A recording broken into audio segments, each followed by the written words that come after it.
حیات انسان ہے، قرآن ہمارا رہبر ہے۔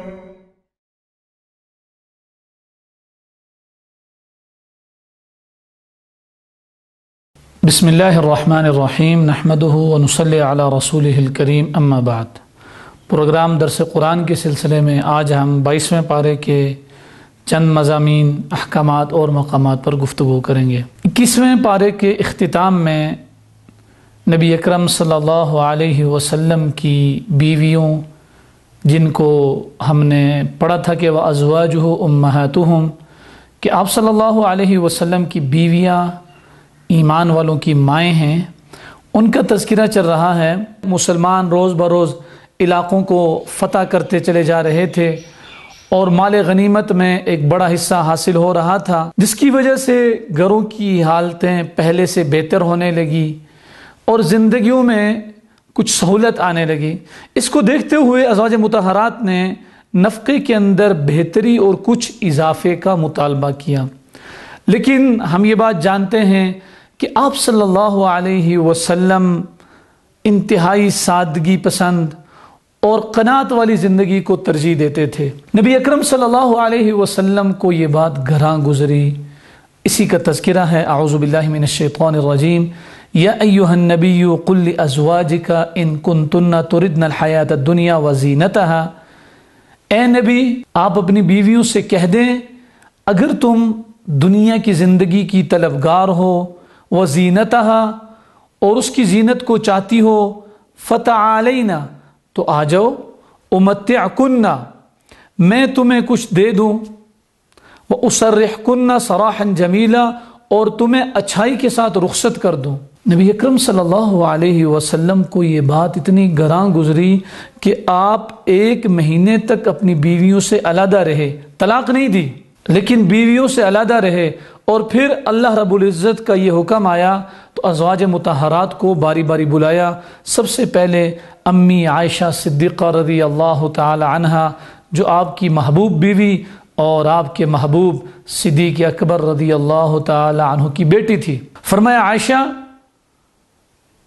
اللہ رب العزت کا حکم آیا ہے، لہٰذا میں تمہیں اختیار دیتا ہوں کہ تم مجھے اختیار کرو یا دنیاوی عیش و عشرت کو اختیار کرو، اور اس سلسلے میں تم خود کوئی فیصلہ نہ کرو، اپنے والدین سے مشورہ کر لو۔ اب حضور نبی اکرم صلی اللہ علیہ وسلم کی یہ بات حضرت عائشہ صدیقہ رضی اللہ تعالی عنہ پر بہت گراں گزری اور ان کو بہت تکلیف ہوئی، بہت پریشان ہو گئیں کہ حبیب مصطفیٰ صلی اللہ علیہ وسلم کیا فرما رہے ہیں۔ اس سے بڑی سعادت کیا ہو سکتی ہے کہ کوئی عورت نبوت کے عقد میں ہو اور نبی اکرم صلی اللہ علیہ وسلم امام الانبیاء والمرسلین، خاتم النبیین محمد مصطفیٰ احمد مجتبی صلی اللہ علیہ وسلم کے عقد نکاح میں ہو۔ امی عائشہ صدیقہ رضی اللہ تعالی عنہ جو بہت بڑی عالم اور فقیہ عورت تھی، صحیح بخاری کی روایت ہے، حضرت عائشہ صدیقہ رضی اللہ تعالی عنہ نے فرمایا،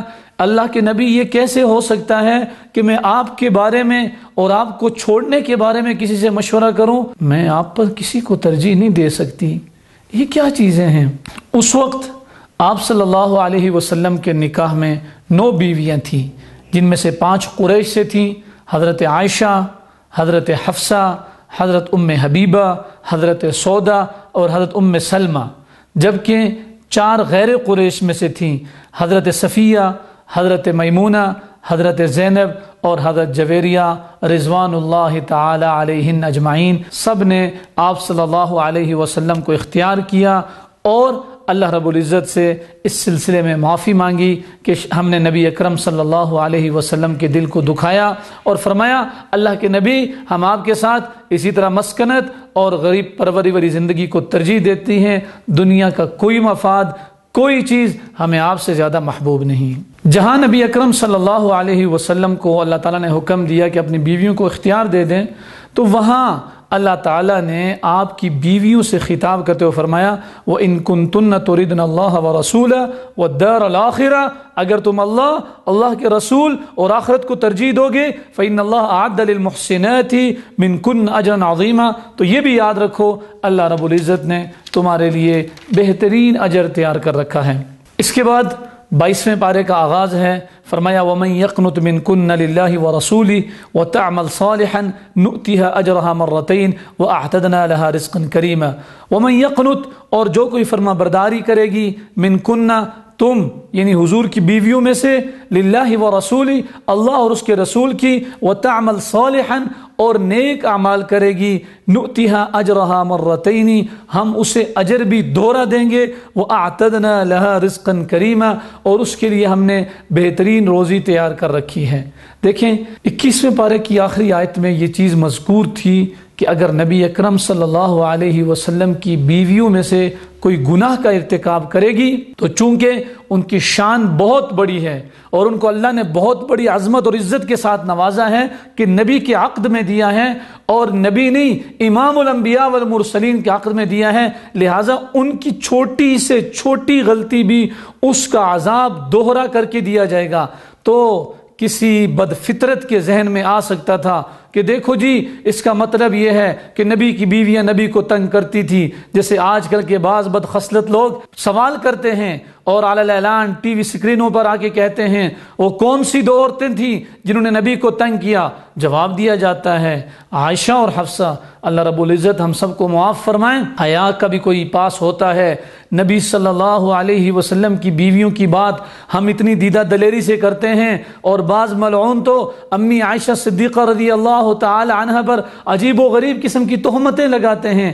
اس سے پہلے 1000 مرتبہ سوچنا چاہیے ہم کس جرم کا ارتکاب کر رہے ہیں۔ کل نبی اکرم صلی اللہ علیہ وسلم کو اپنا چہرہ کس لحاظ سے دکھائیں گے؟ ہماری بیویوں پر کوئی بات کرے ہم سیخ پا ہو جاتے ہیں، ہم انگارہ بن جاتے ہیں، اس کے قتل کے در پر ہوتے ہیں، اور اللہ کے نبی صلی اللہ علیہ وسلم کی ان بیویوں کے بارے میں گفتگو کرتے ہیں جن کا انتخاب رب ذوالجلال نے خود فرمایا، اور ذرا بھی حیا نہیں کرتے۔ قرآن ان کی عظمت بیان کر رہا ہے، قرآن کہتا ہے تعمل صالحا نوتیہا اجرہا مرتین، وہ تم ایک عمل کرو گی ہم دوہرا اجر دیں گے، ہم نے تمہیں دیگر دنیا کی ساری عورتوں سے ممتاز حیثیت دے رکھی ہے۔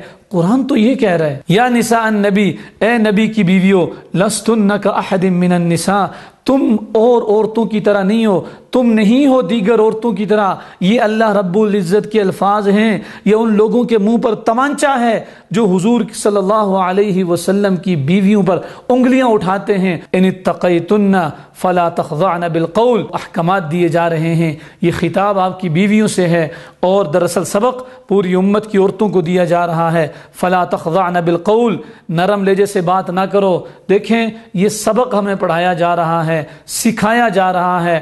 آج عورتوں کو ترغیب دی جاتی ہے کہ ایسے گفتگو کرنی ہے جس میں چاشنی ہو، جاذبیت ہو، لوگ متوجہ ہوں۔ فیطمع الذی فی قلبہ مرض، تو پھر اس نرمی سے بات کرنے کا انجام کیا نکلتا ہے؟ قرآن کیا کہہ رہا ہے کہ جس کے دل میں برائی ہوگی نا اس کے دل میں گندے خیال پیدا ہوں گے۔ وَقُلْنَ قَوْلًا مَعْرُوفًا، ہاں قاعدے کے مطابق کلام کرو، اللہ کی نافرمانی بھی نہ کرو، گالم گلوچ بھی نہ دوسروں کو دو، یہ مطلب نہیں ہے۔ بات تو شریعت کے دائرے میں رہ کے کرو لیکن کرو روکھے پن میں۔ عورتوں کو مزید احکامات دیے جا رہے ہیں۔ وَقَرْنَ فِي بُيُوتِكُنَّ، اور اپنے گھروں میں قرار سے رہو، اس کا ایک ترجمہ ہے گھروں میں ٹکی رہو، گھروں میں ٹھہرو۔ وَلَا تَبَرَّجْنَ تَبَرُّجَ الْجَاهِلِيَّةِ الْأُولَى، اور قدیم جاہلیت کے زمانے کی طرح اپنے بناؤ سنگار نہ کرو، یہ پرانے جاہل لوگوں کا طریقہ تھا۔ اچھا دیکھیں، لوگ کہتے ہیں کہ اسلام قدامت پرست ہے اور پردہ قدامت پرستی ہے، اور ہم جدت پسند ہیں۔ اور بھائی اسلام جدت پسند ہے، اسلام کہتا ہے کہ پرانے جاہلوں کی طرح، مشرکین مکہ کی طرح اور دیگر جو جاہل لوگ تھے اسلام کی شمع اور اسلام کا سورج چمکنے سے پہلے، ان کی عورتیں بے حیائی کے ساتھ اور تنگ اور باریک لباس کے ساتھ اور بناؤ سنگار کر کے باہر نکلتی تھیں۔ اسلام جدت کی دعوت دیتا ہے، چھوڑو پرانے رسم و رواج، ان کو پسے پشت ڈالو، آؤ اسلام کی آغوش میں اور اپنے آپ کو اور اپنے چہرے کو سنبھال کے رکھو، ڈھانپ کے رکھو۔ عورت کی ذمہ داری معاشی اور سیاسی معاملات سے کنارہ کش ہو کر امور خانہ داری ہیں، اور عورت گھر کی ملکہ ہے، اور یہ ملکہ اس کو اسلام نے بنایا ہے۔ اللہ اکبر۔ نبی اکرم صلی اللہ علیہ وسلم کی زندگی اور تعلیمات کو اب پڑھیں۔ فرمایا تم میں سب سے بہترین وہ ہے جو اپنی بیوی کے ساتھ حسن سلوک والا معاملہ کرتا ہے، اور فرمایا میں تم میں سب سے زیادہ اپنی بیویوں کے ساتھ اچھا معاملہ رکھتا ہوں۔ پوچھا گیا اللہ کے نبی میرے حسن سلوک کا سب سے زیادہ مستحق کون ہے؟ فرمایا تیری ماں۔ فرمایا پھر کون ہے؟ فرمایا پھر تیری ماں۔ فرمایا پھر کون ہے؟ فرمایا پھر تیری ماں۔ فرمایا پھر تیرے والد۔ وَأَقِمْنَ الصَّلَاةَ، نمازیں قائم کرو۔ عورتوں کو حکم ہے وَآتِينَ الزَّكَاةَ، زکوٰۃ ادا کرو۔ عورتیں سمجھتی ہیں شوہر زکوٰۃ دے دے تو کافی ہے، اور بعض عورتیں یہ بھی سمجھتی ہیں کہ شوہر نماز پڑھ لے تو یہ بھی کافی ہے، اور بعض بیچاری اتنی بے وقوف ہیں کہ کسی پیر مرید کے پاس جاتی رہتی ہیں، وہ کہتے ہیں بس آپ کی طرف سے ہم نماز پڑھ لیں گے۔ یاد رکھیں یہ سب دھوکہ ہے، فراڈ ہے۔ سچا اور مخلص صحیح آدمی وہ ہے جو آپ کی صحیح تربیت کرے اور اچھی بات بتائے، اور اچھی باتوں میں سے عورت کے لیے سب سے پہلے پردہ ہے۔ وَأَطِعْنَ اللَّهَ وَرَسُولَهُ، اور اللہ اور اس کے رسول کی اطاعت کرو۔ اب دیکھیں حضور کی بیویوں کا تذکرہ چل رہا ہے، بالکل قرآن کی صریح آیت ہے۔ یہاں اللہ تعالیٰ فرماتے ہیں، ابھی آیت ختم نہیں ہوئی، آیت کے آخری الفاظ سنیں اور آپ کو دعوت فکر ہے۔ إِنَّمَا يُرِيدُ اللَّهُ لِيُذْهِبَ عَنْكُمُ الرِّجْسَ أَهْلَ الْبَيْتِ، بے شک اللہ تعالیٰ چاہتا ہے کہ تم سے گندگی کو دور کرے، اے اہل بیت، وَيُطَهِّرَكُمْ تَطْهِيرًا، اور تمہیں پاک کر دے۔ بتائیے یہاں اہل بیت سے مراد کون ہے؟ کیا حضور صلی اللہ علیہ وسلم کی بیویوں کے علاوہ کوئی اور ہو سکتا ہے؟ بالکل واضح طور پر اس سے پچھلی آیت کے اندر یا نساء النبی، اے نبی کی بیویوں، اور وہی چلتے چلتے چلتے کسی اور کا درمیان میں تذکرہ نہیں آیا۔ پھر فرمایا اللہ تعالیٰ تم اہل بیت سے برائی کو دور کرنا چاہتے ہیں۔ یہ سارے احکامات اس لیے دیے جا رہے ہیں کہ تم سے ہر قسم کا شبہ اور شائبہ دور ہو جائے۔ ایسے بد نسل آئیں گے جو نبی کے حرم پر بھی انگلیاں اٹھائیں گے، اللہ نے ان کے منہ کو بند کرنے کے لیے یہ آیات اتاری۔ لیکن کوئی دیکھے تو صحیح، سورہ ہود کی آیت نمبر 73 میں کیا ہے؟ قالوا اتعجبین من امر اللہ رحمت اللہ وبرکاتہ علیکم اہل البیت۔ یہ حضرت ابراہیم علیہ السلام کی بیوی حضرت سارہ کا تذکرہ ہے، اس پر جمہور مفسرین کا اتفاق ہے، تو وہاں بھی اہل بیت بیوی کے لیے استعمال ہوا۔ مسند احمد اور ترمذی شریف کی روایت ہے کہ حضرت ام سلمہ اور دیگر صحابیات رضوان اللہ تعالی علیہن اجمعین نے کہا کہ قرآن کریم میں اللہ رب العزت کا خطاب عام طور پر مرد ہوتے ہیں، عورتیں نہیں، تو اس کی وجہ سے اگلی آیت نازل ہوئی جس میں مردوں کے ساتھ تصریح کے ساتھ عورتوں کا بھی تذکرہ ہے، اور پھر اس کے اندر یہ بتایا گیا ہے کہ یہ 10 خصوصیات یا یہ 10 صفات جن مردوں اور عورتوں کے اندر ہوں گی، اللہ رب العزت نے ان کے لیے بھرپور انعام تیار کر رکھا ہے۔ ان المسلمین والمسلمات، مسلمان مرد اور مسلمان عورتیں، والمؤمنین والمؤمنات، مومن مرد اور مومن عورتیں، والقانتین والقانتات، فرمانبردار مرد اور فرمانبردار عورتیں، والصادقین والصادقات، سچ بولنے والے مرد اور سچ بولنے والی عورتیں، والصابرین والصابرات، صبر کرنے والے، والخاشعین والخاشعات، عاجزی کرنے والے، والمتصدقین والمتصدقات، صدقہ کرنے والے، والصائمین والصائمات، روزہ رکھنے والے، والحافظین فروجا والحافظات، اپنی شرمگاہوں کی حفاظت کرنے والے مرد بھی اور عورتیں بھی، والذاکرین اللہ کثیرا والذاکرات، اللہ کا ذکر بھرپور طریقے سے کرنے والے مرد اور عورتیں۔ یہ 10 صفات ذکر کرنے کے بعد اللہ رب العزت نے بہت خوبصورت انعام ذکر کیا، اعد اللہ لہم مغفرہ، اللہ نے ان کے لیے بخشش و اجرا عظیما، اور بڑا اجر تیار کر رکھا ہے۔ اس کے بعد نبی اکرم صلی اللہ علیہ وسلم کی شرعی حیثیت اور آپ کا بلند مقام اور مرتبہ کیا ہے، اور آپ کے فیصلے پر کوئی چوں چراں کی گنجائش اور اجازت ہے، اس کا تذکرہ ہے۔ آیت جو لائی جا رہی ہے اس کا پس منظر یا شان نزول یہ ہے کہ حضرت زید بن حارثہ رضی اللہ تعالی عنہ جو اصلاً عرب تھے لیکن بچپن میں کسی نے زبردستی پکڑ کے بیچ دیا، گویا کہ زبردستی غلام بنائے گئے تھے۔ آپ صلی اللہ علیہ وسلم کا نکاح جب حضرت خدیجہ رضی اللہ تعالی عنہا سے ہوا، جو آپ کے لیے یقیناً اللہ کی طرف سے بہت بڑی رحمت اور نعمت تھی، اور آپ صلی اللہ علیہ وسلم کے ایک بیٹے کے علاوہ باقی ساری اولاد بھی حضرت خدیجۃ الکبریٰ رضی اللہ عنہا کے بطن سے ہوئیں، اور آپ صلی اللہ علیہ وسلم ان سے بہت پیار و محبت فرماتے تھے۔ وہ جب نکاح میں آئیں تو اپنے ساتھ ایک غلام لائیں جو کہ زید بن حارثہ تھے، پھر آپ صلی اللہ علیہ وسلم کو ہدیہ کر دیا۔ حضور صلی اللہ علیہ وسلم نے ان کو آزاد کر کے اپنا منہ بولا بیٹا بنا لیا، جس کو لے پالک کہتے ہیں۔ آپ صلی اللہ علیہ وسلم ان سے بہت زیادہ محبت فرمایا کرتے تھے۔ بہرحال جب یہ جوان ہوئے تو نبی اکرم صلی اللہ علیہ وسلم نے اپنی پھپھی زاد بہن حضرت زینب رضی اللہ تعالی عنہا کو نکاح کا پیغام بھیجا کہ زید بن حارثہ سے شادی کر لو۔ حضرت زینب اور ان کے بھائی کو تأمل ہوا تو اس پر یہ آیت نازل ہوئی، وَمَا كَانَ لِمُؤْمِنٍ وَلَا مُؤْمِنَةٍ، اور ایمان لانے والا مرد اور ایمان لانے والی عورت، یعنی مومن مرد اور مومن عورت، اذا قضى اللہ ورسولہ امرا، جب اللہ اور اس کا رسول کوئی فیصلہ کر لیں، ان یکون لہم الخیارہ، کوئی اختیار ان کے پاس نہیں ہوتا ان کے حکم سے روگردانی کا۔ ومن یعص اللہ ورسولہ فقد ضل ضلالا مبینا، جو اللہ اور اس کے رسول کی نافرمانی کرتا ہے وہ واضح گمراہی کے اندر پڑ گیا۔ حضرت زینب رضی اللہ تعالی عنہا نے پھر حضور صلی اللہ علیہ وسلم کے اس بھیجے ہوئے پیغام کو قبول کیا اور حضرت زید بن حارثہ رضی اللہ تعالی عنہ سے نکاح کر لیا۔ اگلی آیت کے اندر اس کا مزید تذکرہ ہے، وَإِذْ تَقُولُ لِلَّذِي أَنْعَمَ اللَّهُ عَلَيْهِ وَأَنْعَمْتَ عَلَيْهِ أَمْسِكْ عَلَيْكَ زَوْجَكَ وَاتَّقِ اللَّهَ وَتُخْفِي فِي نَفْسِكَ مَا اللَّهُ مُبْدِيهِ وَتَخْشَى النَّاسَ۔ طبیعت اور مزاج میں بھی فرق تھا، اس وجہ سے حضرت زید بن حارثہ اور حضرت زینب رضی اللہ عنہما کے درمیان زیادہ نباہ نہ ہو سکا اور بات طلاق تک پہنچ گئی۔ لیکن نبی اکرم صلی اللہ علیہ وسلم حضرت زید کو روکتے تھے، اتق اللہ، اللہ سے ڈر، کوشش کرو کسی طریقے سے نباہ ہو جائے اور یہ سلسلہ چلتا رہے۔ فلما قضا زید منہا وطرا زوجناکہا، جب زید نے اس سے اپنی غرض پوری کر لی، زوجناکہا، زید بن حارثہ حضور صلی اللہ علیہ وسلم کے منہ بولے بیٹے تھے، اور عرب کے معاشرے میں یہ دستور تھا کہ منہ بولا بیٹا حقیقی بیٹے کی طرح ہوتا ہے اور وہ وارث بھی ہوتا ہے، تو اللہ رب العزت نے اس چیز کو ختم کرنا تھا۔ ظاہری بات ہے جب زید بن حارثہ آپ کے بیٹے ہوئے تو حضرت زینب اس لحاظ سے آپ کی بہو ہوئی، تو اللہ تعالیٰ نے اس قبیح رسم کو ختم کرنا تھا، اس لیے نبی اکرم صلی اللہ علیہ وسلم کا نکاح حضرت زینب رضی اللہ عنہ سے کر دیا۔ حضرت زینب اور حضرت زید کتنے عظیم لوگ ہیں، آپ اندازہ اس بات سے لگائیے کہ حضرت زید صحابہ میں سے وہ واحد صحابی ہیں جن کا نام صریح طور پر قرآن کے اندر ذکر ہوا۔ حضرت زینب کی فضیلت دیکھیں کہ اللہ تعالیٰ فرماتے ہیں زوجناکہا، ہم نے آپ کا نکاح زینب سے کر دیا۔ ختم نبوت بہت اہم موضوع ہے جس کو قرآن کریم مختلف مقامات پر بیان کرتا ہے۔ ما كان محمد ابا احد من رجالکم ولکن رسول اللہ وخاتم النبیین، محمد تمہارے مردوں میں سے کسی کے والد نہیں ہیں لیکن اللہ کے رسول اور نبیوں کے سلسلے کے آخری نبی ہیں۔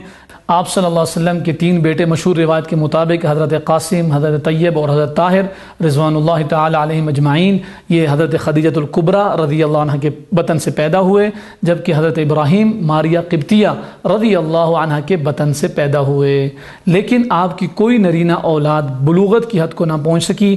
اسی لیے اللہ تعالیٰ فرما رہے ہیں کہ رجل یعنی جو بالغ لوگ ہوتے ہیں ان میں سے کسی کے حضور والد نہیں ہیں۔ ہاں بیٹیاں آپ کی حضرت فاطمہ، حضرت زینب، حضرت رقیہ، حضرت ام کلثوم رضی اللہ تعالی عنہن اجمعین، یہ نہ صرف ساری بلوغت کو پہنچی بلکہ سب کی شادیاں بھی ہوئیں۔ اور دوسرا، آپ رسولوں کے سلسلے کے آخری نبی ہیں، اس لیے کسی قسم کا کوئی نبی حضور صلی اللہ علیہ وسلم کے بعد قابل قبول نہیں ہے۔ ختم نبوت کا عقیدہ اسلام کے بنیادی اور اصولی عقیدوں میں سے ہے، اور قرآن کی متعدد آیات اور بہت ساری احادیث نبویہ علی صاحبی الصلاۃ والسلام ختم نبوت پر دال ہیں۔ مسلمہ کذاب سے لے کر مرزا غلام احمد قادیانی اور ان کے جتنے بھی چیلے ہیں یہ سب جھوٹے ہیں۔ فرمایا یا ایھا الذین آمنوا اذکروا اللہ ذکرا کثیرا۔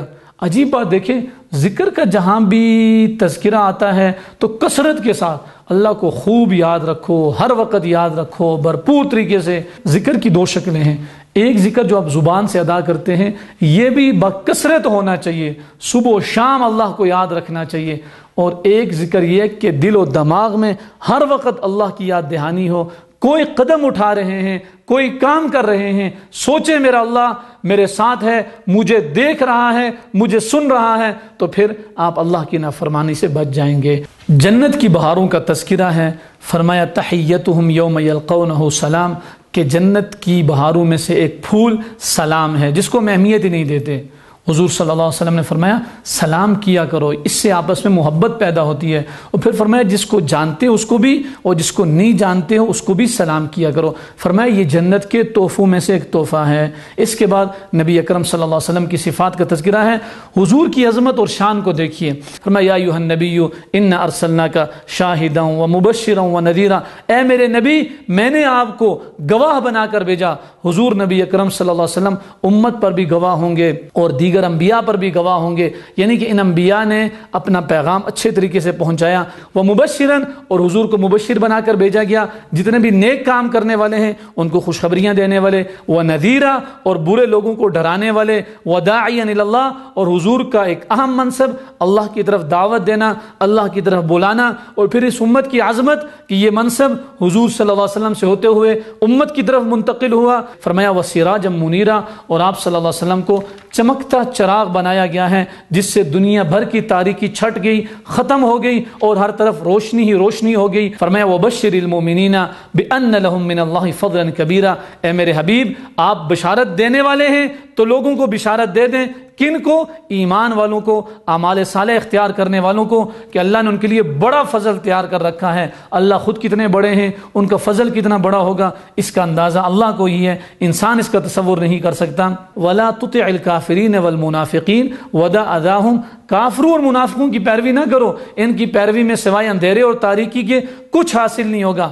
ہاں ان کی پیروی نہیں کرو گی تو تکلیف ہوگی، یہ تمہیں تنگ کریں گے۔ فرمایا ودع اذاہم، ان کی ایذا کا خیال نہ کیجئے۔ کیوں نہ کیجئے؟ وتوکل علی اللہ، جب بھی دین پر قائم رہو تو اللہ پر بھروسہ رکھو۔ وکفا باللہ وکیلا، اللہ سارے کام بنا دے گا، اللہ کو کسی کی حاجت و ضرورت نہیں، اللہ کسی کا محتاج نہیں۔ اس کے بعد تذکرہ آ رہا ہے نکاح اور طلاق کا۔ فرمایا یا ایھا الذین آمنوا اذا نکحتم المؤمنات ثم طلقتموهن من قبل ان تمسوهن، اے ایمان والو جب تم عورتوں سے، ایمان والی عورتوں سے نکاح کرو پھر تم ان کو طلاق دے دو، ان کو چھونے سے پہلے، ہم بستری کرنے سے پہلے۔ فرمایا فما لکم علیہن من عدۃ تعتدونها، تو ان کے اوپر کوئی عدت نہیں۔ اس سے پہلے سورہ بقرہ کے اندر ہم نے یہ پڑھا تھا کہ والمطلقات یتربصن بانفسهن ثلاثة قروء، وہ عورت جس کے ساتھ ہم بستری کی گئی ہو اگر اس کو انسان طلاق دے دے تو وہ 3 حیض عدت گزارے گی، 3 ماہواریاں، اور اگر اس کو حیض نہیں آتے، بوڑھی عورت ہے تو پھر وہ 3 مہینے عدت گزارے گی۔ اس کے علاوہ یہ بھی پڑھا تھا کہ جس عورت کا خامند فوت ہو جائے، والذین یتوفون منکم ویذرون ازواجا یتربصن بانفسہن 4 اشہر و10، وہ 4 مہینے 10 دن عدت گزارے گی۔ لیکن یہ اس عورت کا تذکرہ ہے نہ جس کا شوہر فوت ہوا ہو، نہ اس سے ہم بستری ہوئی ہو۔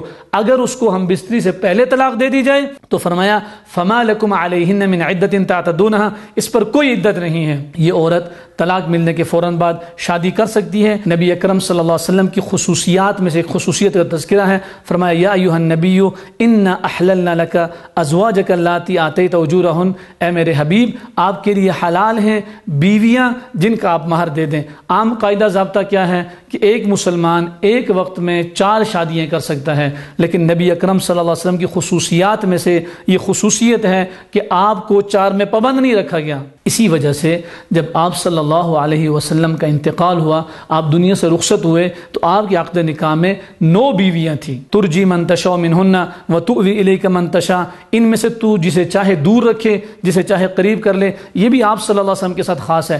ویسے حکم یہ ہے کہ اگر کوئی آدمی 2 شادیاں 3 4 کرے تو اپنی بیویوں کے درمیان اس کو تقسیم کرنا پڑے گا، راتوں کو بھی اور اسی طرح روزی کو بھی، اور سارے معاملات کو برابری۔ حضور صلی اللہ علیہ وسلم کو اجازت اور گنجائش تھی کہ آپ جیسے مرضی معاملہ کریں، جس عورت کے ساتھ رات گزارنا چاہیں، جیسے آپ کی ترتیب ہو، جیسے آپ کی طبیعت ہو۔ چونکہ آپ اللہ کے نبی تھے، اللہ نے کچھ خصوصیات اور صفات آپ کو ایسی دی تھی جو دوسرے کسی کو نہیں دی تھی۔ اور پھر فرمایا وَمَنِ ابْتَغَيْتَ مِمَّنْ عَزَلْتَ فَلَا جُنَاحَ عَلَيْكَ، بعض عورتوں کو اگر آپ علیحدہ رکھنا چاہتے ہیں پھر دوبارہ قریب لانا چاہتے ہیں، یہ بھی آپ کو گنجائش اور اجازت ہے۔ لیکن قربان جائیے، نبی اکرم صلی اللہ علیہ وسلم نے کبھی بھی باوجود اجازت کے اپنی عورتوں میں برابری والے معاملے کو چھوڑا نہیں، ترک نہیں کیا، ہمیشہ برابری رکھی۔ کچھ مزید احکامات کا تذکرہ ہے۔ نبی اکرم صلی اللہ علیہ وسلم حیا اور اخلاق حسنہ کا مجسمہ و پیکر تھے۔ صحیح بخاری کی روایت کے مطابق نبی اکرم صلی اللہ علیہ وسلم نے جب حضرت زینب رضی اللہ تعالی عنہا سے نکاح کیا تو دعوت ولیمہ میں شریک حضرات نے کھانا کھانے کے بعد بھی وہیں بیٹھ کر گفتگو کرنا پسند کیا اور گفتگو کرتے رہے۔ نبی اکرم صلی اللہ علیہ وسلم کو اس سے اذیت ہوئی، تکلیف ہوئی، لیکن آپ نے اس کا اظہار نہیں فرمایا۔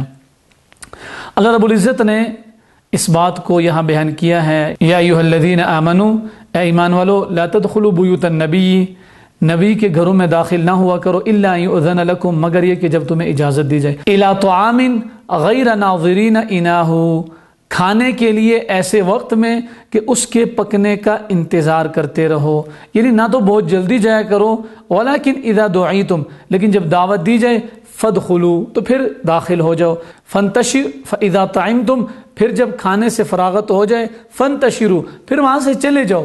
اب گھر والوں کے اپنے معاملات ہوتے ہیں، مسائل ہوتے ہیں، مجبوریاں ہوتی ہیں، اپنے معمولات ہوتے ہیں، تو جب آپ مثلا اپنے مقصد سے فارغ ہو چکے ہیں تو پھر ان کو آزاد چھوڑ دیں تاکہ وہ اپنے معاملات اور اپنے معمولات کو جاری رکھ سکیں۔ ان ذالکم کان یؤذی النبی، یہ جو تمہارا معاملہ ہے کہ کھانے پینے کے بعد بھی بیٹھے رہنا، اس سے نبی اکرم صلی اللہ علیہ وسلم کو تکلیف ہوتی ہے۔ فیستحیی منکم، لیکن نبی اکرم صلی اللہ علیہ وسلم حیا کا پیکر ہیں، وہ اس کا اظہار نہیں کرتے۔ واللہ لا یستحیی من الحق، لیکن اللہ رب العزت تو ہر بات کھول کے بیان کرتے ہیں۔ اس کے بعد اسی آیت کے اندر ایک اہم چیز کا تذکرہ ہے۔ صحیح بخاری کتاب الصلاۃ کے اندر مذکور ہے کہ حضرت عمر فاروق رضی اللہ تعالی عنہ نے نبی اکرم صلی اللہ علیہ وسلم سے درخواست کی کہ اے اللہ کے رسول، آپ کے پاس اچھے برے ہر طرح کے لوگ آتے رہتے ہیں، کاش کہ آپ امہات المومنین کو پردے کا حکم جاری کریں۔ اس پر آیت کا یہ والا حصہ نازل ہوا، وَإِذَا سَأَلْتُمُوهُنَّ مَتَاعًا فَاسْأَلُوهُنَّ مِنْ وَرَاءِ حِجَاب، کہ جب تم ازواج مطہرات سے کوئی چیز مانگو تو پھر پردے کے پیچھے سے، سامنے آ کر نہیں۔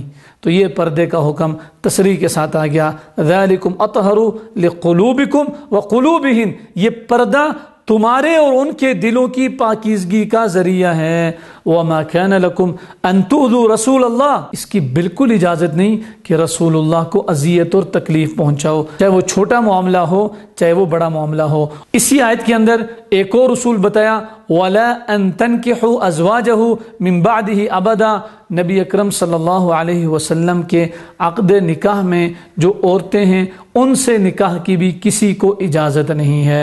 آپ صلی اللہ علیہ وسلم کے نکاح میں اس وقت 9 عورتیں تھیں۔ اب جب پردے کا حکم آیا تو ذہن میں ایک بات آتی ہے کہ کس کس سے پردہ کرنا ہے اور ساری عورتوں سے کرنا ہے نہیں کرنا، تو اس پر اگلی آیات کے اندر اسی کا تذکرہ ہے، لا جناح علیہن فی آبائہن ولا ابنائہن، عورتوں کے اوپر کوئی حرج نہیں کہ وہ بے شک پردہ نہ کریں اپنے والد سے، ولا اخوانہن، اپنے بھائیوں سے، ولا ابنائی اخوانہن، اپنے بتیجوں سے، ولا ابنائی اخواتہن، اور اپنے بھانجوں سے، ولا نسائہن، اور عورتوں کا عورتوں سے کوئی پردہ نہیں ہے۔ عورتوں سے خطاب ہے، واتقین اللہ، اے عورتوں اللہ سے ڈرتی رہو، ان اللہ علی کل شیء شہیدا، اللہ ہر چیز پر شاہد اور گواہ ہے۔ اس کے بعد نبی اکرم صلی اللہ علیہ وسلم کی شان اور عظمت کا تذکرہ ہے، ان اللہ وملائکتہ یصلون علی النبی، کہ اللہ ملائے اعلیٰ میں اللہ اور اللہ کے فرشتے رسول اللہ صلی اللہ علیہ وسلم کا ذکر خیر کرتے ہیں۔ تو پھر فرمایا تم بھی ان کی پیروی کرو، یا ایھا الذین آمنوا صلوا علیہ وسلموا تسلیما، اے ایمان والو نبی اکرم صلی اللہ علیہ وسلم پر کثرت سے درود و سلام بھیجو۔ پھر یہ سارے احکامات دینے کے بعد بڑے واضح انداز میں فرمایا، ان الذین یؤذون اللہ ورسولہ لعنہم اللہ فی الدنیا والآخرہ، کہ وہ لوگ جو نبی اکرم صلی اللہ علیہ وسلم کو کسی بھی طریقے سے تکلیف دیتے ہیں، معاملات کے اندر، باتوں کے اندر، جو اللہ اور اس کے رسول کو اذیت دے گا، لعنہم اللہ فی الدنیا والآخرہ، وہ دنیا اور آخرت میں اللہ کی رحمت سے دور رہے گا، محروم رہے گا اور وہ ملعون ہوگا۔ وَأَعَدَّ لَهُمْ عَذَابًا مُهِينًا، اور اللہ تعالیٰ نے اس کے لیے رسوا کن عذاب تیار کر رکھا ہے۔ وَالَّذِينَ يُؤْذُونَ الْمُؤْمِنِينَ وَالْمُؤْمِنَاتِ بِغَيْرِ مَا اكْتَسَبُوا فَقَدِ احْتَمَلُوا بُهْتَانًا وَإِثْمًا مُبِينًا، اسی طرح بغیر کسی وجہ کے اور بغیر کسی بنیاد کے ناحق اہل ایمان کو تکلیف دینے والے بھی، وہ بھی بڑا اور سری گناہ اٹھانے والے ہیں۔ یا ایھا النبی، اے نبی، قل لازواجک، آپ کہہ دیجیے اپنی بیویوں سے، وہ بناتک، اور اپنی بیٹیوں سے، وہ نساء المؤمنین، اور ایمان والوں کی بیویوں سے، یدنین علیہن من جلابیبہن، اپنی چادریں لٹکا لیا کریں، ذالک ادنی یعرف فلا یؤذین، یہ ایک امتیازی شان ہے اور یہ ایک پہچان ہے کہ جب حیادار عورت کہیں سے گزرتی ہے اور باپردہ ہوتی ہے تو وہ اذیت اور تکلیف سے بچ جاتی ہے۔ اس کے مقابلے میں جب بے حیا عورت کسی جگہ سے گزرتی ہے تو وہ گویا کہ دعوت گناہ دے رہی ہوتی ہے۔ وَكَانَ اللَّهُ غَفُورًا رَحِيمًا، اللہ بخشنے والا اور رحم کرنے والا ہے۔ احتیاط کے باوجود بھی کچھ کمی ہو جائے تو اللہ کی ذات معاف کرنے والی ہے۔ قیامت کا تذکرہ ہے، یسألک الناس عن الساعہ، لوگ آپ سے قیامت کے بارے میں پوچھتے ہیں، قل انما علمها عند اللہ، آپ کہہ دیجئے کہ اس کا حقیقی علم اللہ کے پاس ہے۔ کافروں کا انجام کیا ہے؟ ان اللہ لعن الکافرین، اللہ نے کافروں کو رحمت سے دور کیا ہے، ملعون قرار دیا ہے۔ وأعد لهم سعیرا، اور بھڑکتی ہوئی آگ ان کے لیے تیار کر رکھی ہے۔ اور خطرناک بات، خالدین فیہا ابدا، ہمیشہ اس میں رہیں گے۔ لا یجدون ولیا ولا نصیرا، نہ وہاں کوئی حمایتی ہوگا، نہ حامی ہوگا، اور نہ ہی کوئی مددگار ہوگا۔ کتنا خطرناک عذاب دیا جائے گا۔ یوم تقلب وجوہہم فی النار یقولون یا لیتنا اطعنا اللہ واطعنا الرسول، اور پھر ان کے چہرے الٹ پلٹ کیے جائیں گے جہنم کی آگ میں، وہ حسرت اور افسوس سے کہیں گے یا لیتنا، ہائے کاش، اطعنا اللہ واطعنا الرسول، کہ ہم اللہ کی اطاعت کرتے اور اللہ کے رسول کی اطاعت کرتے۔ سوچنے کی بات ہے، ایسا دن آنے والا ہے۔ اب بہانہ کیا بنائیں گے؟ وقالو، کہیں گے ربنا، اے ہمارے رب، انا اطعنا سادتنا وکبرانا، ہم نے اپنے سرداروں اور اپنے بڑوں کی اطاعت کی، فاضلونا السبیل، انہوں نے ہمیں گمراہ کیا، لہذا ربنا آتہم ضعفین من العذاب، اے ہمارے رب ان کو دگنا عذاب دے، ولعنہم لعنا کبیرا، اور ان پر بڑی لعنت نازل کر۔ پارٹی کے سربراہ، چیئرمین، فلاں اور فلاں، جن کے لیے ہم گناہ کرتے ہیں، کل جب حسرت اور افسوس ہوگا تو ان کے دشمن ہم بن جائیں گے اور اللہ سے کہیں گے ان کو دگنا عذاب دے۔ یا ایھا الذین آمنوا، اے ایمان والو، لا تکونوا، مت ہو کالذین، ان لوگوں کی طرح، آذوا موسیٰ، جنہوں نے موسیٰ کو تکلیف دی، فبرأہ اللہ مما قالوا، اللہ نے موسیٰ کو بری کر دیا جو اعتراضات اور الزامات وہ لگاتے تھے۔ اس آیت کی تفسیر میں صحیح بخاری کی روایت ہے کہ موسیٰ علیہ السلام، جیسا کہ ہر نبی ہوتا ہے، شرم و حیا کا پیکر تھے، جسم کو بہت زیادہ ڈھانپ کے رکھتے تھے، تو بنی اسرائیل نے الزام لگا دیا کہ ان کو برس کی بیماری یا نشانات پڑے ہوئے ہیں، اس کو چھپانے کے لیے زیادہ کپڑے اوڑھ کے رکھتے ہیں۔ تو اللہ رب العزت نے موسیٰ علیہ السلام کی اس خوبی سے لوگوں کو واقف کرنا تھا کہ یہ کوئی بیمار نہیں ہیں بلکہ توانا اور تندرست ہیں۔ موسیٰ علیہ السلام نے نہانے کے لیے کسی تنہا جگہ میں کپڑے اتارے اور کپڑے پتھر پر رکھے، خود نہانے کی تیاریاں شروع کر دی۔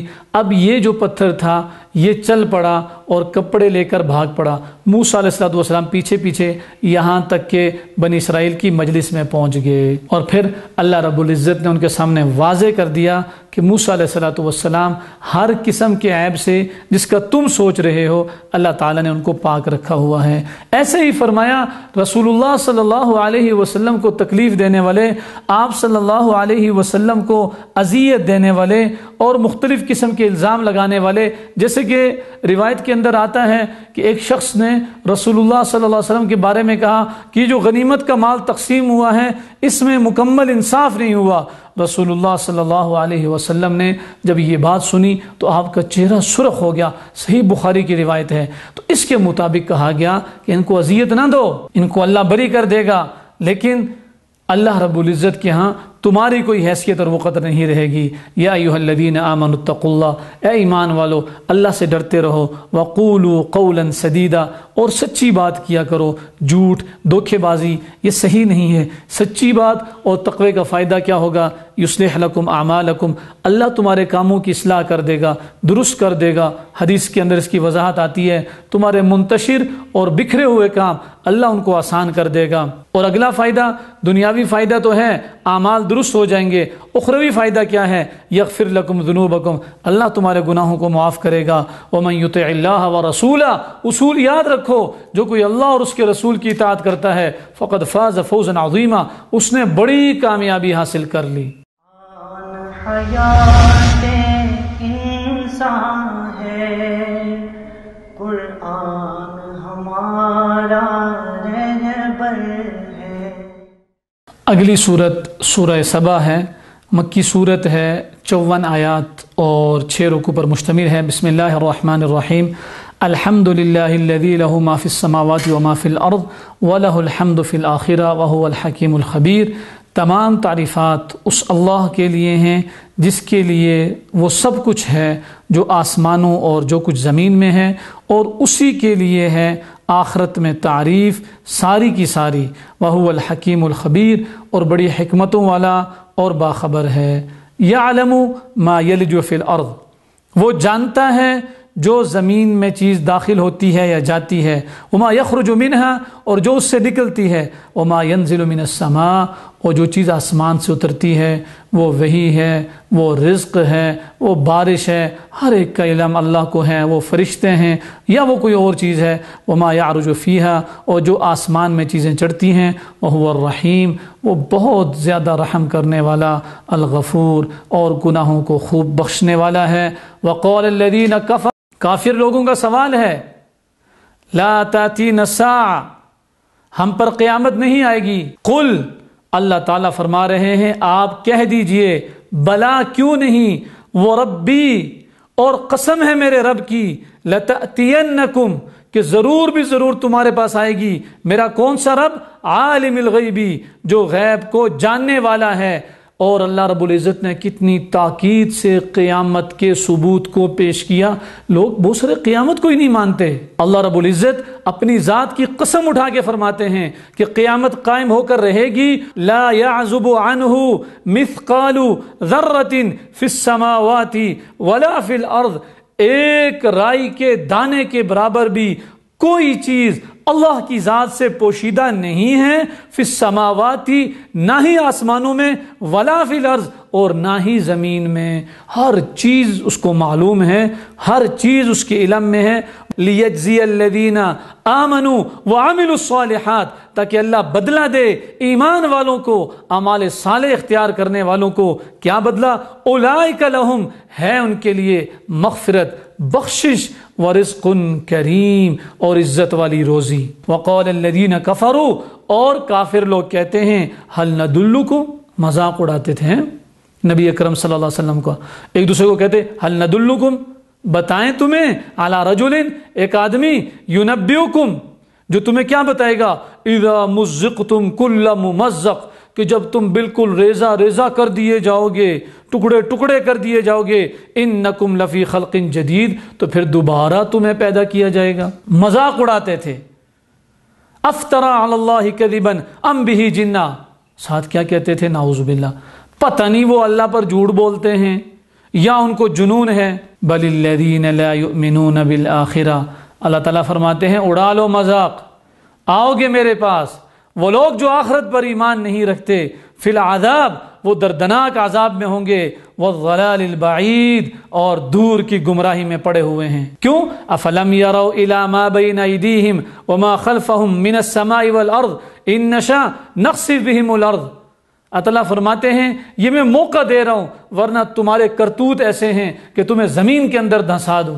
اللہ رب العزت اس مہلت سے فائدہ اٹھانے کی توفیق عطا فرمائیں۔ اس کے بعد عظیم الشان پیغمبر جن کی آواز انتہائی سحر انگیز تھی، ان کا تذکرہ ہے۔ حضرت داؤد علیہ السلام فرمایا وَلَقَدْ آتَيْنَا دَاوُودَ مِنَّا فَضْلًا، اور ہم نے داؤد پر اپنا فضل کیا۔ یا جبال، اے پہاڑو، اوِّبِی مَعَہُ، رغبت سے اس کے ساتھ تسبیح پڑھو، والطیر اور پرندے۔ اللہ اکبر۔ داؤد علیہ السلام کو اللہ رب العزت نے اتنی خوبصورت آواز دی تھی، جیسا کہ احادیث کے اندر آتا ہے کہ آپ جب زبور کی تلاوت فرمایا کرتے تھے تو پتھر کے ٹھوس پہاڑ بھی ساتھ شروع ہو جاتے تھے، چہکتے اور خوبصورت آواز میں گنگناتے پرندے ہواؤں کے اندر رک جایا کرتے تھے، عجیب و غریب قسم کا زمزمہ اور کیفیت پیدا ہوتی تھی۔ یہ اللہ رب العزت قرآن کے اندر بتا رہے ہیں۔ وَأَلَنَّا لَهُ الْحَدِيدَ، اور ہم نے ان کے لیے لوہے کو نرم کر دیا تھا۔ دیکھیں، لوہے کو گرم کیا جاتا ہے اور ہتھوڑی سے کوٹا جاتا ہے۔ اللہ رب العزت نے گوندے ہوئے آٹے اور مٹی اور گھارے کی طرح داؤد علیہ السلام کے ہاتھ میں لوہے کو بنا دیا تھا، جیسا چاہتے اس کو موڑ دیتے۔ یہ اللہ رب العزت نے داؤد علیہ السلام کو ایک خاص قوت سے نوازا ہوا تھا۔ اب یہ جو لوہا اللہ نے نرم کیا، تو آپ نے بھی سنا ہے کہ داؤد علیہ السلام کا پیشہ زرہیں بنانا تھا۔ میدان جنگ کے اندر جو مجاہدین پہنتے ہیں، فرمایا انعم السابغات، اللہ کی اس نعمت لوہے کا شکر کیا ہے کہ اس سے زرہیں بناؤ، وقدر فی السردی، اور جوڑوں میں اندازہ رکھ۔ یعنی اب زرہیں بنانے کا طریقہ بھی بتایا جا رہا ہے کہ اچھے طریقے سے جوڑوں کو رکھا جائے۔ اصل چیز وَعْمَلُوا صَالِحًا، اللہ کی ان ساری نعمتوں کا خلاصہ کیا ہے؟ اللہ کی مانو، اسی کی عبادت کرو۔ انی بما تعملون بصیر، جو کچھ تم کرتے ہو میں اس کو دیکھتا ہوں۔ وَلِسُلَيْمَانَ الرِّيحَ، اور سلیمان کے لیے ہم نے ہوا کو مسخر کیا تھا۔ کتنی مسخر تھی؟ غدوها شہر، کہ صبح کی منزل اس کی مہینے بھر کے برابر ہوتی، ورواحها شہر، اور شام کی منزل وہ بھی مہینے بھر کے برابر ہوتی۔ ایک دن کے اندر حضرت سلیمان علیہ السلام کو اللہ تبارک و تعالی نے یہ قوت اور طاقت اور ہوا کی تسخیر عطا فرمائی تھی کہ ایک دن کے اندر 2 ماہ کی مسافت طے کر دیا کرتے تھے۔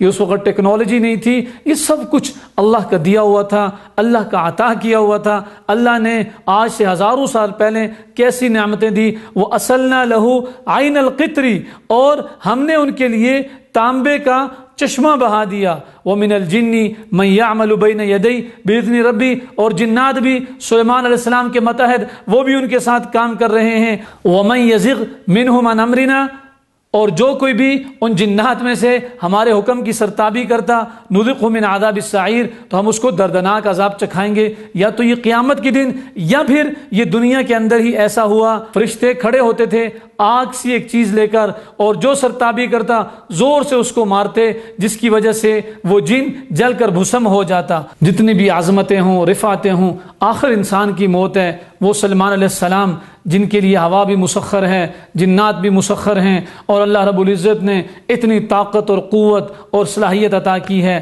فرمایا فلما قضینا علیہ الموت، جب ہم نے ان پر موت کا حکم بھیج دیا، ما دلہم، کسی کو نہیں پتہ چلا، علی موتہ، ان کی موت کا، الا دابۃ الارض، مگر زمین سے وہ جو گھن کا جو کیڑا ہوتا ہے اس کو، تأکل من ساعتہ، وہ ان کے عصا کو کھا رہا تھا۔ فلما خر، پس جب سلمان علیہ السلام گر پڑے، تبینت الجن، تو جنات کو معلوم ہو گیا، اللہ کانوا یعلمون الغیب، اگر وہ غیب کو جانتے ہوتے، ما لبثوا فی العذاب المہین، تو ذلت کے عذاب میں نہ پڑے رہتے۔ بعض لوگوں کا عقیدہ تھا کہ جی جنات یہ غیب کی باتیں جانتے ہیں۔ اللہ رب العزت نے اس عقیدے کو باطل کر دیا اور لوگوں کے سامنے ظاہر کر دیا۔ اگلے رکوع کے اندر بتایا جا رہا ہے کہ غیر اللہ کی حیثیت کیا ہے۔ لوگ اللہ کے علاوہ اوروں کو مشکل کشا، حاجت روا اور باقی بہت سارے القابات دیتے ہیں۔ ایک ہی ذات ہے جو مشکل کشا ہے، وہی حاجت روا ہے۔ فرمایا قل ادعوا الذین زعمتم من دون اللہ، کہہ دیجئے پکارو ان کو جن کو تم گمان کرتے ہو اللہ کے علاوہ، ان سب کو پکار لو۔ ان کی حیثیت کیا ہے؟ لا یملکون مثقال ذرۃ فی السماوات ولا فی الارض، وہ تو ایک رائی کے دانے کے برابر کے مالک نہیں ہیں آسمانوں اور زمین میں۔ وما لہم فیہما من شرک، اور نہ ہی ان کے لیے آسمان اور زمین میں کوئی حصہ ہے، وَمَا لَهُ مِنْهُمْ مِنْ ظَهِيرٍ، اور نہ ہی ان میں سے کوئی اللہ کا مددگار ہے۔ یعنی کوئی ایسا نہیں جو اللہ کی مدد کرتا ہو۔ اللہ رب العزت بلا شرکت غیر ہر چیز کا مالک ہے، اور تمام اختیارات رب ذوالجلال کے پاس ہیں، اور اللہ رب العزت ہی سب چیزوں کے مالک ہیں۔ انسان کو ذہن میں رکھنا چاہیے۔ فرمایا قُلْ مَنْ يَرْزُقُكُم مِّنَ السَّمَاوَاتِ وَالْأَرْضِ، آپ کہہ دیجئے کون ہے جو تمہیں آسمانوں اور زمین سے روزی دیتا ہے؟ قل اللہ، آپ کہہ دیجئے ایک اللہ ہے۔ فرمایا وما ارسلناک الا کافۃ للناس بشیرا ونذیرا ولکن اکثر الناس لا یعلمون، اے میرے حبیب آپ کو رحمت للعالمین بنا کر بھیجا گیا ہے، اور حضور صلی اللہ علیہ وسلم یقیناً رحمت تھے، شفقت کا پہاڑ تھے۔ بچوں کے ساتھ کس حسن سلوک کا معاملہ کیا، حتیٰ کہ جانوروں کے ساتھ۔ آپ ایک مرتبہ باغ کے اندر تشریف لے گئے اور ایک اونٹ کو دیکھا کہ وہ کچھ شکایت کر رہا ہے، اس کے مالک کو بلایا اور فرمایا تیری شکایت کر رہا ہے، اتقوا اللہ فی هذه البہائم المعجمہ، ان بے زبان جانوروں کے بارے میں اللہ سے ڈرو۔ یہ رحمت للعالمین تھے۔ وَيَقُولُونَ مَتَى هَذَا الْوَعْدُ إِن كُنتُمْ صَادِقِينَ، اور وہ کہتے ہیں یہ وعدے کا دن کب ہے، یعنی قیامت کا دن کب ہے؟ قُل لَكُم مِّيعَادُ يَوْمٍ لَا تَسْتَأْخِرُونَ عَنْهُ سَاعَةً وَلَا تَسْتَقْدِمُونَ، آپ کہہ دیجئے جس دن قیامت آ جائے گی ایک گھڑی اور ایک لمحہ بھی نہ تم آگے جا سکو گے نہ پیچھے جا سکو گے۔ یہ جلدی نہ کرو کہ قیامت کب آئے گی، جیسا کہ حدیث میں آتا کہ یہ دیکھو کہ تیاری کیا کر رکھی ہے جو قیامت کے اتنے زیادہ منتظر ہو۔ اور کافر لوگ کہتے ہیں وقال الذین کفروا لن نؤمن بهذا القرآن، ہم اس قرآن پر ایمان نہیں لاتے، ولا بالذی بین یدیہ، اور نہ اس سے پہلے والی کتابوں پر۔ گویا کہ قرآن کا منکر یقیناً کافر ہے۔ اب کافروں کا قیامت کے دن کا مکالمہ سنیں جو آپس میں کریں گے، یہ کافروں کو درس عبرت ہے کہ سمجھیں عن قریب ایک وقت آنے والا ہے، تم سے بھی حساب لیا جائے گا۔ ولو ترى، کاش کہ تو دیکھے، اذ الظالمون موقوفون عند ربهم، جب ظالم لوگ اپنے رب کے پاس کھڑے ہوں گے، یرجع بعضهم الى بعض القول یقول الذین استضعفوا للذین استکبروا، کمزور لوگ بڑے لوگوں سے کہیں گے لولا انتم لکنا مؤمنین، اگر تم نہ ہوتے، تمہاری نحوست نہ ہوتی، ہم ایمان لے آتے۔ قال الذین استکبروا للذین استضعفوا، اب یہ بڑے لوگ کیا مان لیں گے؟ ہاں تم نے ہماری مانی تھی، ہماری پارٹی میں آگے تھے اس لیے ہوا۔ نانا وہ بھی نہیں مانیں گے، وہ اس وقت ساتھ چھوڑ جائیں گے، جیسا کہ شیطان کہے گا فلا تلومونی ولوموا انفسکم، مجھے کس بات کی ملامت کرتے ہو، اپنے آپ کو ملامت کرو، اپنا کام کرو، مجھے اپنی پڑی ہوئی ہے اور میں تمہیں چھڑاؤں۔ تو ایسے یہ بھی کہیں گے انحن صددناکم عن الہدی، کیا ہدایت آ چکنے کے بعد ہم نے تمہیں اس سے روکا تھا؟ وہ کمزور لوگ ان بڑے لوگوں سے کہیں گے بل مکر اللیل والنہار اذ تأمروننا، نہیں بلکہ دن رات مکر و فریب سے ہمیں اللہ کے ساتھ کفر کرنے اور اس کے ساتھ شریک کرنے کا تم کہا کرتے تھے۔ لیکن اس وقت کوئی بات قابل قبول نہیں ہوگی۔ یہ وقت ہے، دیکھیں کافروں کو یہ بات ذہن میں رکھنی چاہیے۔ نبی اکرم صلی اللہ علیہ وسلم کی زندگی کو پڑھیں، آپ صلی اللہ علیہ وسلم نے کبھی کسی کو ناحق قتل کیا، کسی کے ساتھ جھوٹ بولا، کسی کے ساتھ خیانت کی، کسی کے ساتھ زیادتی کی؟ اچھا اس کے مقابلے میں یہ اپنے حال احوال دیکھیں۔ اچھا قرآن کو پھر دیکھیں، اتنے 100 سال گزر گئے، آج تک قرآن کے ایک حرف میں تبدیلی آئی، مشرق سے مغرب، شمال سے جنوب۔ عیسائیوں کو لے لیں، سب سے زیادہ مذہبی سمجھے جاتے ہیں، وہ بائبل کو دیکھ لیں کتنی قسم کی ہے، ہر ایک کی مختلف ہے، اصلی زبان بھی اس کی محفوظ نہیں ہے، اور اپنے اپنے مفادات کے لیے سارے اس کو استعمال کرتے ہیں۔ تو یہ سمجھنے کی چیزیں ہیں، عقل مند لوگوں کو سوچنا چاہیے کہ برحق دین اسلام ہے۔ لیکن افسوس کہ مسلمان پہلے یہ یقین بٹھا لیں کہ کامیابی اللہ نے دین میں رکھی ہے اور ہم برحق ہیں۔ ہر دور کے اکثر خوشحال لوگوں کا شیوا کیا ہوتا تھا؟ فرمایا وما ارسلنا فی قریۃ من نذیر، ہم نے نہیں بھیجا کسی بستی میں ڈرانے والا یعنی نبی، الا قال مترفوہا، مگر یہ کہ وہاں کے خوشحال لوگوں نے کیا کہا؟ انا بما ارسلتم بہ کافرون، یہ جو تمہیں نبی بنا کر بھیجا گیا نا، جو چیزیں دے کر، ہم اس کا انکار کریں گے۔ نبی اکرم صلی اللہ علیہ وسلم کو تسلی دی جا رہی ہے کہ پیارے نبی آپ پریشان نہ ہوں، یہ پہلے بھی انبیاء علیہ الصلوۃ والسلام کے ساتھ ایسا ہی ہوا ہے، ان کو بھی لوگوں نے جھٹلایا ہے۔ وقالو، دیکھیں اب دعویٰ کیا ہے، اپنی فضیلت کس بات کی؟ نحن اکثر اموالا واولادا وما نحن بمعذبین، ہمارا مال اور ہماری اولاد بہت زیادہ ہیں، ہمیں عذاب نہیں مبتلا ہوگا۔ کتنا گھٹیا قسم کا خیال اور وہم ہے کہ جیسے دنیا میں ہم خوشحال ہیں اور پروٹوکول کے اندر ہیں، یہ گویا کہ کوئی رضامندی کی دلیل اور علامت ہے، تو آخرت میں بھی ہمارا ایسا ہی پروٹوکول ہوگا۔ اللہ رب العزت تصریح سے بیان کر رہے ہیں، قُلْ إِنَّ رَبِّي يَبْسُطُ الرِّزْقَ لِمَن يَشَاءُ وَيَقْدِرُ، میرا رب جس کے لیے چاہتا ہے بڑھاتا ہے، کشادہ کرتا ہے، اور جس کے لیے گھٹا دیتا ہے۔ وَلَكِنَّ أَكْثَرَ النَّاسِ لَا يَعْلَمُونَ، اکثر لوگ اس بات کو جانتے ہی نہیں ہیں۔ وَيَوْمَ يَحْشُرُهُمْ جَمِيعًا، اور قیامت کے دن اللہ تعالیٰ سب کو جمع کرے گا، ذلت اور رسوائی ان کا مقدر بنے گی۔ ثم يقول للملائکہ، پھر فرشتوں سے کہے گا، أَهَؤُلَاءِ إِيَّاكُمْ كَانُوا يَعْبُدُونَ، کیا یہ لوگ تمہاری عبادت کیا کرتے تھے؟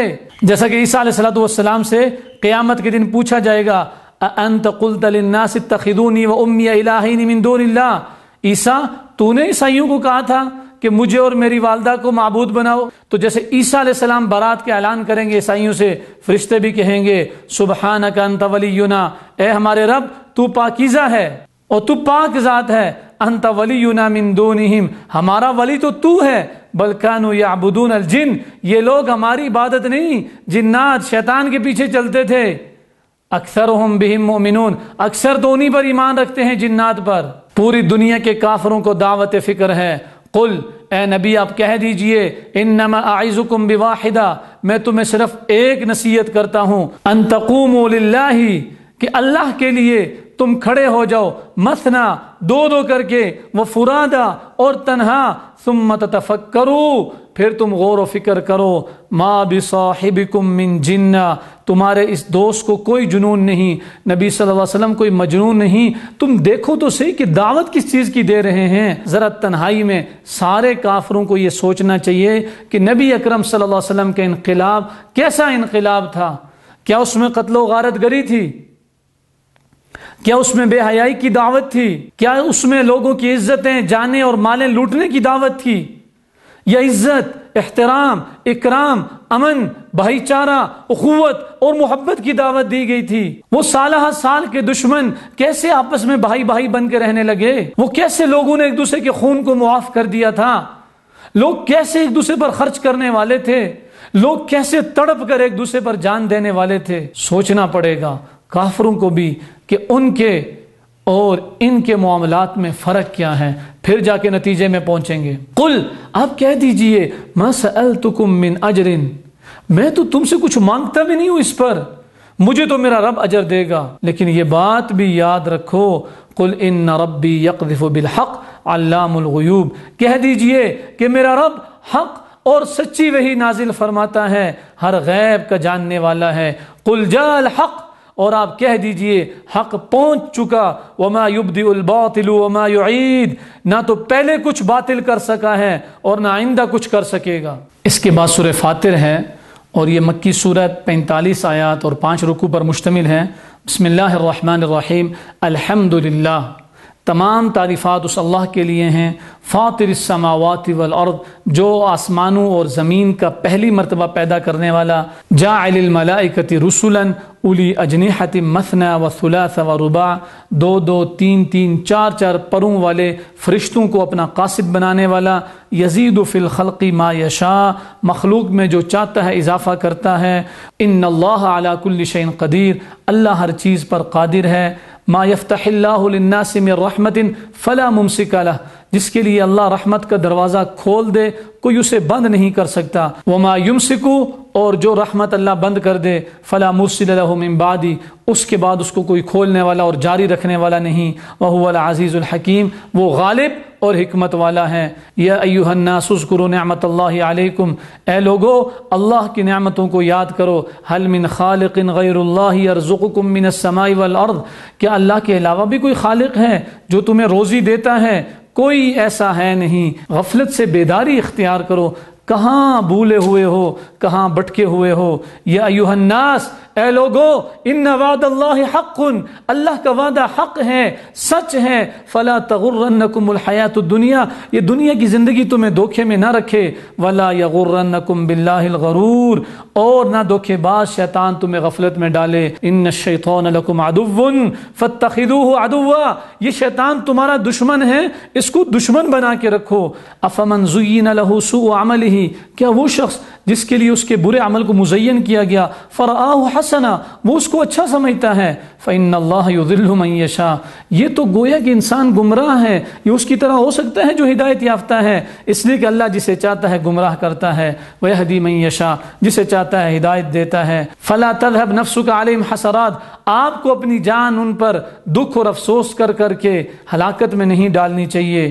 ان اللہ علیم بما یصنعون, جو کچھ وہ کر رہے ہیں اللہ تعالیٰ اس سے بخوبی واقف ہیں. اس کے علاوہ عزت اور ذلت کا معیار کیا ہے؟ فرمایا من کان یرید العزہ, جو انسان عزت کا طلبگار ہے, فللہ العزت جمیعا, ساری عزت اللہ کے ہاتھ میں ہے. وہ اللہ کو منوا لے, عزتیں اس کے در کی لونڈیاں بن جائیں گی, وہ ساری عزتوں کا مالک ہوگا. اس لیے کہ عزت ہے ہی اللہ کے پاس, جو اللہ کو چھوڑے وہ بھلا کیسے معزز بن سکتا ہے. واللہ خلقکم من تراب ثم من نطفۃ ثم جعلکم ازواجا, اللہ نے تمہیں مٹی سے پیدا کیا. جانچ پڑتال کرو نا, پہلا انسان مٹی سے پیدا ہوا, انسان کے خلیے لو اور اس کو چیک کرو مٹی کے ذرات ہیں یا نہیں ہیں, اور پھر انسان کی ترتیب نطفے سے رکھی. تم بناؤ کوئی اور ترتیب. اگر اللہ کے قرآن کو چیلنج کرتے ہو, دین کو چیلنج کرتے ہو, لاؤ کوئی اور نظام. یولج اللیل فی النہار, رات کو دن میں داخل کرتا ہے. ویولج النہار فی اللیل, اور دن کو رات میں داخل کرتا ہے. یا ایھا الناس, اس لیے کہ دنیا بھر کے لوگوں, انتم الفقراء الی اللہ, تم اللہ کے محتاج ہو. واللہ هو الغنی الحمید, اور اللہ بے نیاز خوبیوں والا ہے. ولا تزر وازرۃ وزر اخرى, کوئی کسی کا بوجھ کل قیامت کی دن نہیں اٹھائے گا, ہر ایک کو اپنا حساب کتاب دینا پڑے گا. اللہ تعالیٰ فرماتے ہیں وما یستوی الاعمی والبصیر, دیکھنے والا اور اندھا کبھی برابر نہیں ہو سکتے. اندھے سے مراد کافر اور دیکھنے والے سے مراد مسلمان, اس لیے کہ کافر کیوں اندھا ہے؟ وہ صحیح کو, راہ حق کو دیکھ نہیں سکتا, نجات کے راستے کو پا نہیں سکتا. ولا الظلمات ولا النور, اور نہ ہی تاریکیاں اور روشنی برابر ہو سکتے ہیں. ولا الظل ولا الحرور, اور نہ ہی چھاؤں اور دھوپ برابر ہو سکتے ہیں. سارا کفر اندھیرا ہے اور سارا اسلام روشنی ہے, یہ کبھی بھی برابر نہیں ہو سکتے. فرمایا ان انت الا نذیر, میرے حبیب آپ ڈرانے والے ہیں, آپ لوگوں کو ڈراتے رہیں اور راہ حق بتاتے رہیں. ثم اخذت الذین کفروا فکیف کان نکیر, پھر میں نے ان کافروں کو پکڑ لیا, سو میرا عذاب کیسا ہوا. یعنی اللہ رب العزت تصریح کے ساتھ بتا رہے ہیں کبھی کوئی کافر اللہ کی گرفت سے نہیں بچ سکا, موجودہ زمانے کے کافر بھی نہیں بچ سکیں گے بشرطے کہ مسلمان راہ راست پر آ جائیں. الم تر ان اللہ انزل من السماء ماء فاخرجنا به ثمرات مختلفا الوانها, اللہ کی عظمت اور قدرت دیکھو,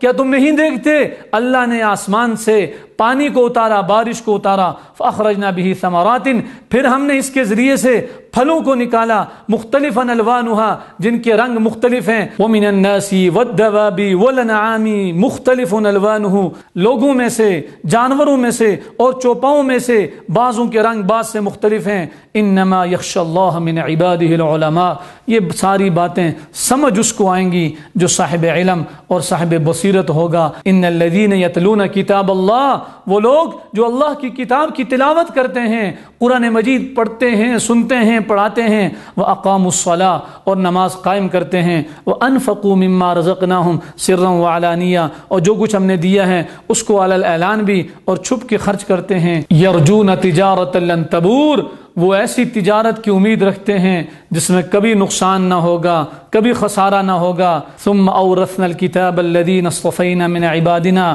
پھر ہم نے اس کتاب یعنی قرآن کا وارث بنایا ان لوگوں کو جن کو ہم نے اپنے بندوں میں سے چن لیا دیگر امتوں سے. یہ امت ممتاز ہے, البتہ فمنهم ظالم لنفسه, پھر بعض تو ان میں سے اپنی جانوں پر ظلم کرنے والے ہیں. ومنهم مقتصد, اور بعض ان میں سے متوسط درجے کے ہیں. ومنهم سابق بالخیرات, اور کچھ آگے بڑھ جانے والے ہیں. تین حصوں میں لوگوں کو تقسیم کیا. پہلی قسم ان لوگوں کی ہے جو فرائض میں کوتاہی کرتے ہیں, یقیناً وہ اپنی جانوں پر ظلم کرنے والے ہیں, کل اس کا حساب دینا پڑے گا. اور دوسرے وہ لوگ جو ملے جلے عمل کرتے ہیں, اور تیسرے وہ ہیں جو دین کے معاملے میں سبقت لے جاتے ہیں, آگے بڑھتے ہیں. تو فرمایا وقالوا الحمد للہ الذی اذهب عنا الحزن, تمام تعریفیں اس اللہ کے لیے ہیں جس نے ہم سے غم کو دور کر دیا۔ ان ربنا، بے شک ہمارا رب، لغفور، بخشش کرنے والا، شکور، بڑا قدردان ہے، الذی احلنا دار المقامۃ من فضلی، جس نے ہم کو اپنے فضل سے ہمیشہ رہنے کے مقام میں اتارا، یہ جنت ہے۔ لیکن والذین کفروا لہم نار جہنم، جو کافر ہیں ان کے لیے جہنم کی آگ ہے، جہنم کا ایندھن ہے۔ ان اللہ عالم غیب السماوات والارض، بے شک اللہ تعالیٰ آسمانوں اور زمین کے غیب کا جاننے والا ہے۔ انہ علیم بذات الصدور، بے شک وہ دلوں کے بھیدوں کو جاننے والا ہے۔ ان اللہ یمسک السماوات والارض ان تزولا، اللہ نے آسمانوں اور زمین کو روکا ہوا ہے، تھامے ہوئے ہیں کہ وہ ٹل نہ جائیں۔ وَلَئِن زَالَتَا ان امسکہما من احد من بعدی، اور اگر اللہ تبارک و تعالی ان کو چھوڑ دے اور وہ گر جائیں تو دنیا کی کوئی طاقت ان کو سنبھالنے والی نہیں ہے۔ اللہ تعالیٰ کا شکر ادا کرنا چاہیے۔ انہ کان حلیما غفورا، اللہ تعالیٰ بردبار اور مغفرت کرنے والا ہے۔ اولم یسیروا فی الارض، دعوت فکر ہے، یہ لوگ زمین میں چلے نہیں، فینظروا، تو دیکھ لیتے، کیف کان عاقبۃ الذین من قبلہم، ان سے پہلے والے لوگوں کا انجام کیا تھا، وکانوا اشد منہم قوہ، حالانکہ وہ قوت میں ان سے بڑے ہوئے تھے۔ وما کان اللہ لیعجزہ من شیء فی السماوات ولا فی الارض، آسمانوں اور زمین میں کوئی چیز ایسی نہیں ہے جو اللہ کو عاجز کر دے، اللہ کی طاقت اور قوت سب پر چلتی ہے۔ انہ کان علیما قدیرا، وہ بڑے علم والا اور قدرت والا ہے۔ ولو یؤاخذ اللہ الناس بما کسبوا، اور اگر اللہ مواخذہ کرنے پر آ جائے اور جو برائی اور گناہ انسان کرے اللہ کی پکڑ فوراً پہنچ جائے، ما ترک علی ظہریہ من دابہ، تو روئے زمین کی پشت پر کوئی بھی جاندار باقی نہ رہے۔ ولیکن یؤخرہم الی اجل مسمی، لیکن ایک مقررہ وقت تک اللہ تعالیٰ مہلت دیتے ہیں۔ فاذا جاء اجلہم، پھر جب وہ مقررہ وقت آ پہنچے گا، فإن اللہ کان بعبادہ بصیرا، تو اللہ تعالیٰ اپنے بندوں کو دیکھ لے گا۔ یہ اللہ کی کرم نوازی ہے، اللہ تعالیٰ ہمیں معاف کرتا ہے، اللہ تعالیٰ ہمیں موقع دیتا ہے۔ اللہ رب العزت کمی کوتاہی کو معاف کر کے صحیح پر عمل کرنے کی توفیق عطا فرمائیں۔ وآخر دعوانا ان الحمد للہ رب العالمین۔ حیات انسان ہے